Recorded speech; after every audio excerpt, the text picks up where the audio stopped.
Сайн байна уу? Sendly аппликейшн дээр хэрхэн банкны карт холбох заавар бичлэгийг хүргэж байна. Эхлээд аппликейшнд өөрийн бүртгэлтэй хаягаар нэвтрэн орно. Данс зэсийг сонгож, дебет карт холбох товчийг дарна.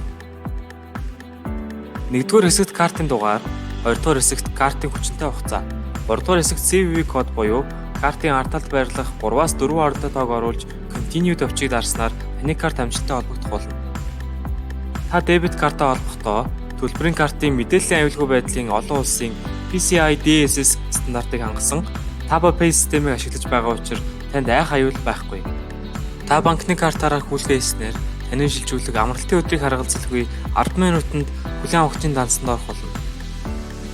Та зөвхөн өөрийн нэр дээрх дебет карт холбох боломжтой бөгөөд гүйлгээгээгүй 3 сар болсон бол картаа дахин холбоорой. Sendly үйлчилгээг сонгосон танд баярлалаа.